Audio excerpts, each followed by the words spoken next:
Hindi nagustuhan ni House Speaker Alan Peter Cayetano ang gagawing pagdinig ng Senado sa franchise renewal ng broadcast giant na ABS-CBN. Ayon kay Cayetano, labag sa konstitusyon ang gagawing investigasyon ng komite ni Senator Grace Poe. Sinabi nito na nagtataka siya kung bakit atat na atat ang mga senador na pag-usapan ang ABS-CBN franchise gayong tiklop naman sa panukalang charter change. Nagtataka lang ako kay Senator Grace Poe at sa mga senador. Kapag tsa-tsa pinag-usapan, ayaw nila. Huwag daw muna pag-usapan. Pero they feel free to violate the Constitution. Ano ba sabi sa Constitution? Saan ba mag-uumpisa ang prangkisa? Sa House o sa Senate? Sang-ayon din si Cayetano sa pag-question ni Senate President Tito Soto III kay Poe kung ano ang dindigin nito gayong hindi pa naman nasisimulan ng Kamara ang franchise hearing. Kapag ibinasuraan niya ng mababang kapulungan ng franchise ng network ay wala naman dapat dinggin ng Senado. Kaya sang-ayon ako doon kay Senate President Soto nung sinabi niya, anong i-hear mo? Diba? Kasi pag dininay namin, wala siyang i-hear. Pag in-approve namin, edi may records na siya ng lahat ng nagsabing gusto at hindi. At 300 mahigit ang kongresista. Bukod dito, isaan niyang local bill na maituturing ang franchise ng ABS-CBN kaya dapat na sa Kamara talaga ito nagsisimula.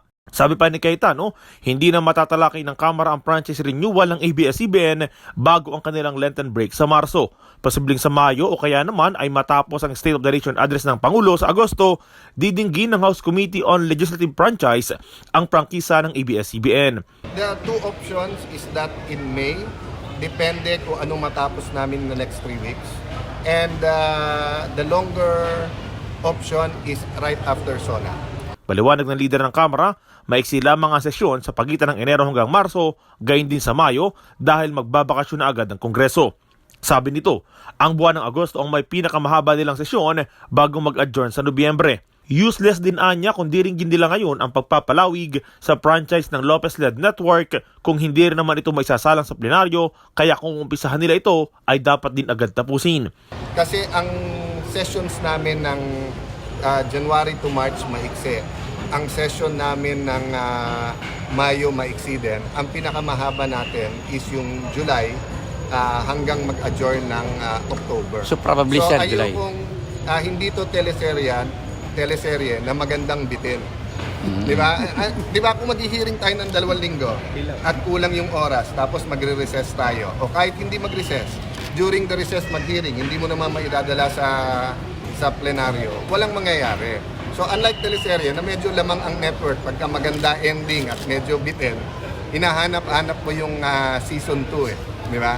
Pero dito sa Kongreso, in my experience, mas mabuti pag inumpisa natin, tapusin na natin. Tiniyak naman ni Speaker Cayetano na hindi magsasara ang ABS-CBN kahit na matapos ang prangkisa nito sa Marso 30 dahil makikipag-ugnayan sila sa NTC habang nakabinbin sa Kamara ang usapin. ABS-CBN ay hindi po magsasara. Meron po tayong ugnayan sa NTC na gagawin na habang nag-hearing kami o habang pending sa amin, hindi magsasara. Iginit nito na wala ring banta sa ABS-CBN dahil hindi ito magsasara. Erwin Aguilon, Radyo Inquirer na binibenta, bayang nagtatanong, mamamayang nag-uusisa.